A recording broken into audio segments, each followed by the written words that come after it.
Donald Trump menace d'envoyer les troupes américaines frapper le Nigeria. C'est une phrase qui a glacé le monde. Si les massacres de chrétiens continuent au Nigeria, l'Amérique frappera vite et violemment.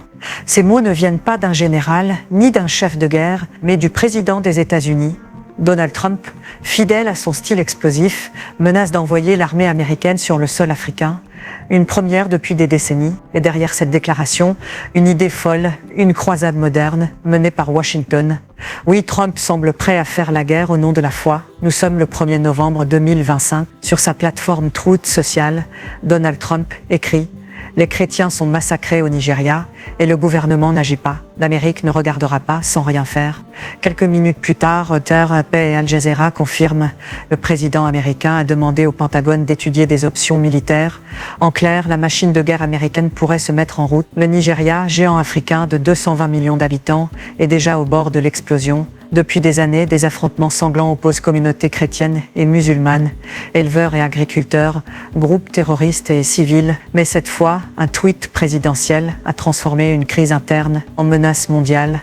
Trump accuse le président nigérien Bola Ahmed Tinubu de fermer les yeux sur un génocide religieux. Il qualifie le Nigeria de pays particulièrement préoccupant en matière de liberté religieuse et il annonce la suspension immédiate de l'aide américaine avant une action militaire rapide. À Abuja, la panique est totale. Les chaînes locales interrompent leur programme. Des réunions d'urgence se tiennent au palais présidentiel. Tinubu dénonce une provocation inacceptable, mais déjà, selon plusieurs sources militaires, des drones américains auraient été repérés dans le ciel du golfe de Guinée. Les médias parlent de préparatifs discrets, de plans opérationnels à haut risque. Et à Washington, les mots de Trump prennent une tournure bien plus inquiétante. Les partisans de Trump applaudissent. Les pasteurs évangéliques américains parlent d'un appel de Dieu. Le sénateur Ted Cruz déclare « Trump défend ce que d'autres ont peur de nommer une guerre contre la persécution chrétienne ». À l'inverse, l'Europe tremble. Paris évoque un risque de déstabilisation du continent africain. L'Union africaine met en garde contre toute intervention étrangère. Pendant ce temps, Moscou accuse Washington de jouer avec le feu religieux.